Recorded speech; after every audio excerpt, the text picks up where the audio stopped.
Hello dear friends, आप सभी का स्वागत है हमारे यूट्यूब चैनल नेट जेआर पड्डा में। फ्रेंड्स मैं सोनम और आप सब कैसे हो? आई होप कि आप सब अच्छे होंगे। फ्रेंड्स आज की क्लास में हम बात करेंगे रायगंज यूनिवर्सिटी से आई हुए पीएचडी न्यू एप्लीकेशन फॉर्म के बारे में। तो फ्रेंड्स ये जो यूनिवर्सिटी है एक पब्लिक स्टेट यूनिवर्सिटी है। इसके अबाउट में जो भी इन्फॉर्मेशन है उस पर हम डिटेल से डिस्कशन करेंगे। तो फ्रेंड्स ये इसकी ऑफिशियल वेबसाइट है और इसकी लिंक आपको वीडियो के डिस्क्रिप्शन बॉक्स में मिल जाएगी, आप वहाँ से ओपन कर पाएंगे। तो आप जब यहाँ पर आएंगे फिर नीचे स्क्रॉल डाउन करके आएंगे तो यहाँ पर आपको इसकी इन्फॉर्मेशन मिल जाएगी। तो यहाँ इसके जनरल इंस्ट्रक्शन दिए गए हैं और यहाँ इसके नोटिफिकेशन दिए गए हैं। तो इसको हमें भी आपको ओपन करके दिखाते हैं और फ्रेंड्स आप यहीं से आप इसको अप्लाई कर पाएंगे। तो फ्रेंड्स अप्लाई करने के लिए आपको यहाँ जो दिख रही है पीएचडी प्रोग्राम एप्लीकेशन 2023-24, इसको जब ओपन करेंगे आप तो इस तरह की बॉक्स ओपन होगी। फिर नीचे स्क्रॉल डाउन करके आएंगे फ्रेंड्स तो यहाँ दिया गया है एप्लीकेंट लॉगिन। तो लॉगिन करने से पहले यदि आप न्यू कैंडिडेट्स होंगे तो आपको न्यू रजिस्ट्रेशन करना पड़ेगा। यहाँ देखिए, फिर ओपन करेंगे, रजिस्ट्रेशन कर लेंगे, सारी इन्फॉर्मेशन को फिल करेंगे, फिर आप साइन इन कर पाएंगे फ्रेंड्स।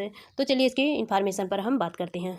तो फ्रेंड्स ये इस यूनिवर्सिटी की नोटिफिकेशन है, रायगंज यूनिवर्सिटी जो कि वेस्ट बंगाल में है। Admission notification for PhD programme session 2023-24 यानी कि ओल्ड सेशन ही चल रहा है। Application are invited online form the eligible candidates है for admission to PhD course work at Raiganj university. और इसमें जो डिपार्टमेंट वाइज दिया गया है सीटों की डिटेल्स, तो इसमें आपके बोटनी के 5 सीट हैं, केमिस्ट्री के 6 सीट हैं, कंप्यूटर एंड इन्फॉर्मेशन साइंस में 5 सीट है, मैनेजमेंट में 3 सीट है, मैथमेटिक्स में 9 सीट है, माइक्रोबायोलॉजी में 13 सीट है, फिजिक्स में 4 सीट है, सेरिकल्चर में 7 सीट है, जूलॉजी में 4 सीट है। तो ये थे साइंस डिपार्टमेंट वाले। और अब बात करते हैं humanities and social science department वाले सब्जेक्टों की।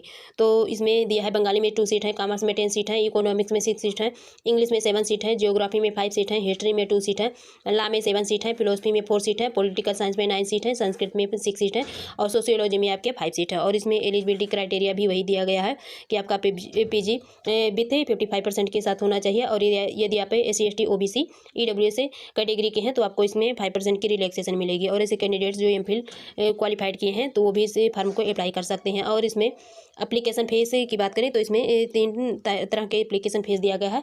तो इसमें 1000 फीस के किसके लिए है? अनरिजर्व कैटेगरी वालों की, और 700 रुपये है जो कि रिजर्व कैटेगरी जिसमें SC ST OBC PH candidates रहेंगे। और 3000 किसके लिए है? तो ये इंटरनेशनल स्टूडेंट यानी कि अपने कंट्री को छोड़कर जो अदर कंट्रीज के अप्लाई करेंगे स्टूडेंट उनके लिए है। और इसमें ऐसे कैंडिडेट्स जो कि नेट JRF पे या फिर किसी भी नेशनल एग्जाम को क्वालिफाइड नहीं किए हैं तो उनको 2 प्रोसेस से गुजरना पड़ेगा, यानी कि एंट्रेंस टेस्ट और इंटरव्यू होगा, उसी के जरिए इनका सिलेक्शन प्रोसेस होगा। और इसमें जो एंट्रेंस टेस्ट होगा फ्रेंड्स तो इसमें आपके 50% रिसर्च मैथोडोलॉजी होंगे और 50% आपका सब्जेक्ट स्पेसिफिक यानी कि जो PG का होगा। और फ्रेंड्स ये इसमें दिया है कि यदि एक से अधिक कैंडिडेट्स हैं जो कि सेम मार्क्स यदि लाते हैं एंट्रेंस एग्जाम में तो उनका जो अदर एकेडमिक रिकॉर्ड है वो चेक किया जाएगा, जैसे कि 10th का या फिर 12th का या फिर UG PG का, तो वो भी आपका चेक किया जाएगा, तो उस बेस पर काउंट किया जाएगा। और फ्रेंड्स इसमें दिया है कि the entrance test will be conducted to assess the fundamental knowledge of the candidate और the candidate must score a minimum 55% लाना होगा। और यदि आप SC ST और डिफरेंटली एबल्ड कैंडिडेट्स हैं तो आपको इसमें 5% की रिलैक्सेशन मिलेगी, यानी कि 45% ही क्वालिफाइड माना जाएगा। और इसमें जो रिटर्न टेस्ट क्वालिफाइड के लिए दिया है कि the declared qualified the return admission test the successful candidates will be called for the interview, फिर वो शॉर्ट लिस्ट किए जाएंगे इंटरव्यू के लिए। और फ्रेंड्स इसमें आपको एक दिया है कि ए ब्राइफ आउटलाइन दी रिसर्च प्रपोजल भी आपको सबमिट करना पड़ेगा फ्रेंड्स। और ऐसे कैंडिडेट्स जो क्वालिफाइड हैं JRF नेट या फिर सेट या फिर गेट को या फिर MPhil को, तो वो एग्जेम्प्टेड रहेंगे रिटर्न एंट्रेंस टेस्ट के लिए और वो डायरेक्टली किस में बुलाए जाएंगे? इंटरव्यू में बुलाए जाएंगे। और यहाँ फीस स्ट्रक्चर भी दी गई है फॉर PhD स्टूडेंट इंडियन के लिए दिया गया है। तो इंडियन में ऐसे for Indian student excluding geography and science subject को छोड़ करके ऐसे ये कैंडिडेट्स के लिए दिया गया है। तो यहाँ देखिए इधर दिया गया है विथ कोर्स वर्क और यहाँ दिया गया है विदाउट कोर्स वर्क की फीस।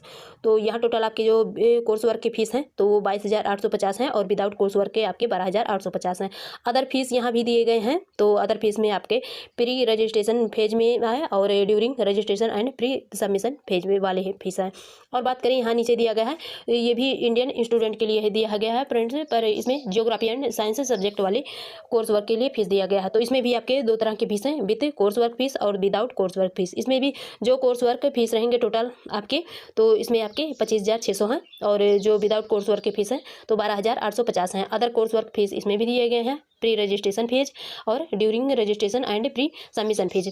और यहाँ दिया गया है course fees for international student के लिए, तो ये आप लोगों के लिए तो नहीं ज़रूरी है फ्रेंड, यानी कि जो अदर कैंडिडेट्स होंगे, अदर कंट्रीज के कैंडिडेट्स होंगे, ये उनके लिए दिया गया है। और बात करें, यहाँ दिया गया है अदर फीस दिया गया है excluding geography and science subject को छोड़ करके, और यहाँ दिया गया है for geography and science subject वालों को, तो ये अदर फीस है।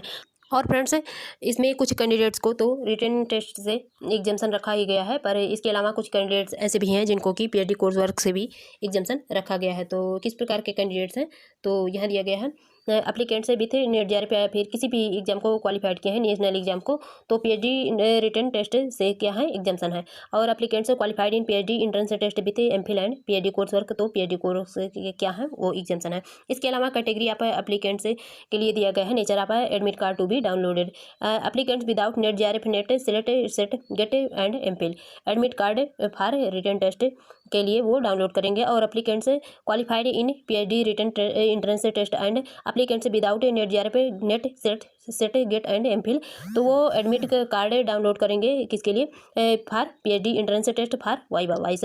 और इसके अलावा यहाँ जेआरएफ वालों के लिए कुछ इंपॉर्टेंट पॉइंट दिया गया है फ्रेंड्स, तो ये भी इसमें ऐसे कैंडिडेट्स हैं जो जेआरएफ क्वालिफाइड है और उन्होंने किसी डिफरेंट डिपार्टमेंट से में क्या ले लिया है, एडमिशन ले लिया है इसी यूनिवर्सिटी में, यानी कि रायगंज यूनिवर्सिटी में, तो उनको क्या ज़रूरत होगी, requires to fill the online applicants form for attending the course work, however the applicants exemption from the course work, तो नीड नॉट टू अप्लाई, तो यानी कि उनको भी इसमें एग्जाम्शन रखा गया है।